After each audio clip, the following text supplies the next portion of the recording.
Welcome to Haunting TV. I'm Jeanette, and today I am bringing you my review of the biographical fantasy drama film Bathory, the Countess of Blood, which is not your traditional horror film for the genre, but it is based on loosely based on a real-life historical figure known as the Countess of Blood, and she is considered history's most infamous female serial killer. So we're reviewing it.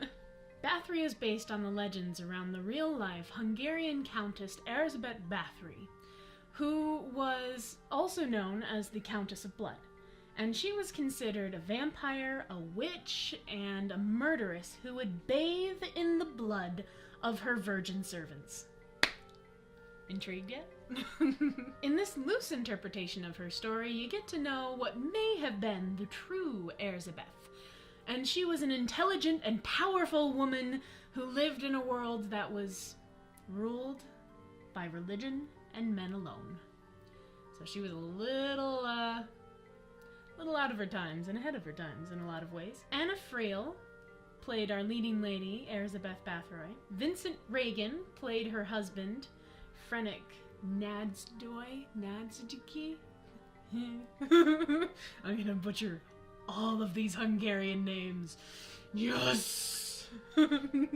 Carl Roden played the villain, and that is Thurzo.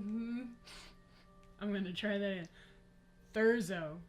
Whoa! There's his name.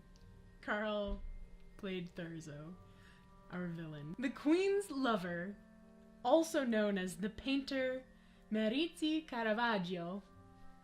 A name I can pronounce! Yes! Well, he is played by the lovely Hans Matheson. There we go. This movie is set in Hungary in the 17th century, during a time of turmoil where there's a war happening between the Muslims and the Protestants and the Catholics, all in one big explosion time frame.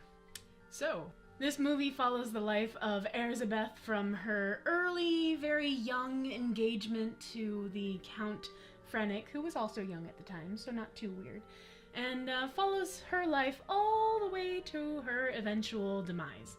And it's not really a spoiler, because, one, it's history, and spoiler alert, everyone does eventually die. They also mention and allude to how and why she dies, and that she dies, in the very first few minutes of the movie. After she marries the Count, another war breaks out between the Protestants and the Turks, so her husband's off to the battlefield, and she's left at home dealing with the homestead, raising her 2 young daughters and dealing with the lovely bun in her oven.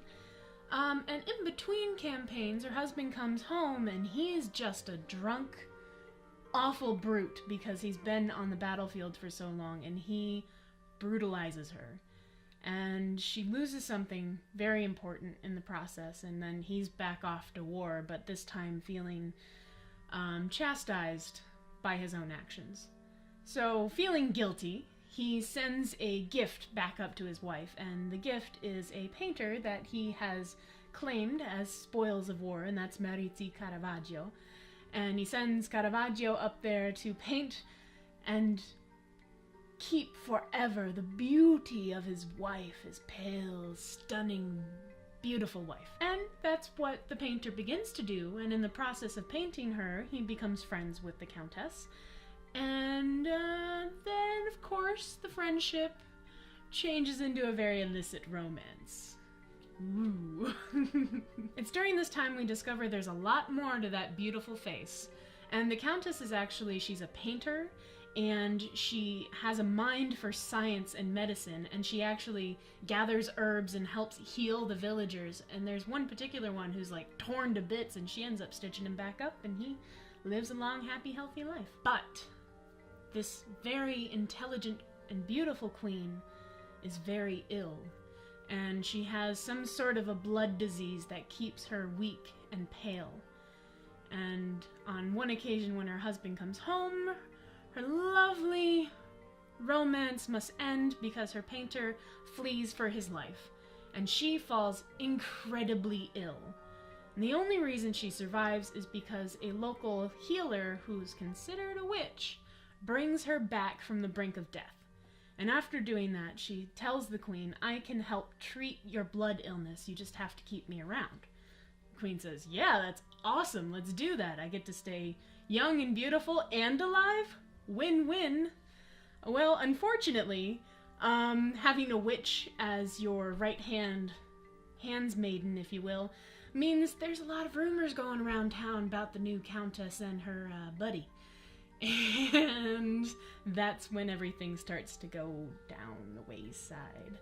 And this is when she starts losing her mind, and the rumors about why she seems eternally youthful really start to bubble up to the top. And around that time, that's when the female servants of the castle start showing up dead with puncture wounds to their neck, drained of blood with her family crest branded on them. Yeah, it gets pretty dark there. And then it gets worse. And her whole life just starts unraveling until she meets her final end. This movie originally came out in 2008, and it did the International Film Festival circuit before ending up on DVD and Blu-ray in 2010. This movie runs a whopping 2 hours and 20 minutes. Which is a lot for one sitting, but it is conveniently segmented into TV-friendly chunks, so 3 chunks, so you can kind of work through it a little bit easier. Let's talk about details. So, sets were beautiful, they were stunning, there were some great historical details added in there, there were secret passages and grand cathedrals and these bizarre little escapes into hallucinatory dreamlands inside of the Countess's head. Pretty awesome. I really enjoyed them. And the costumes, I was practically drooling over the entire time.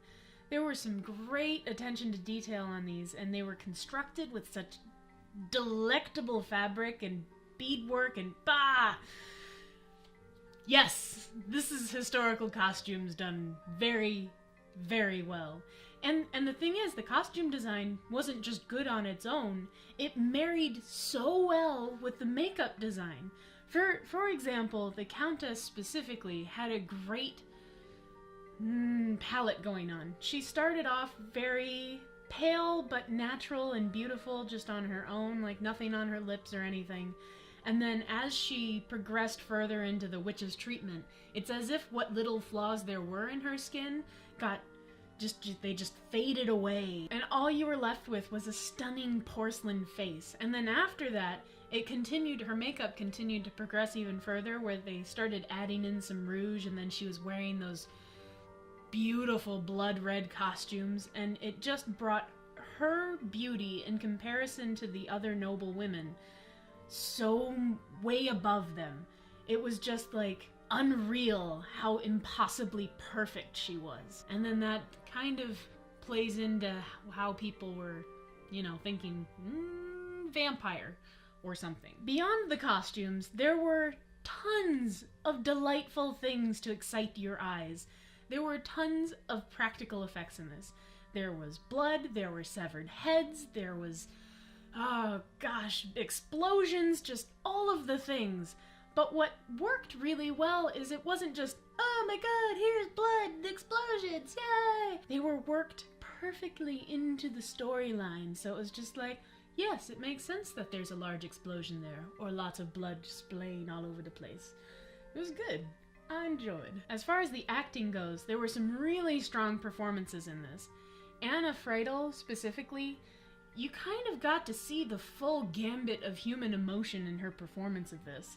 And there were just moments of subtlety that really made you enjoy the character for who she was as a human being and not just for this legend, The other standout performance was from Carl Roden, who was playing the villain Thurzo, and he was just so wonderfully despicable. Hey, fun fact, Roden was Rasputin in the movie Hellboy. Did not recognize that immediately. Now, as far as what didn't work were the monks.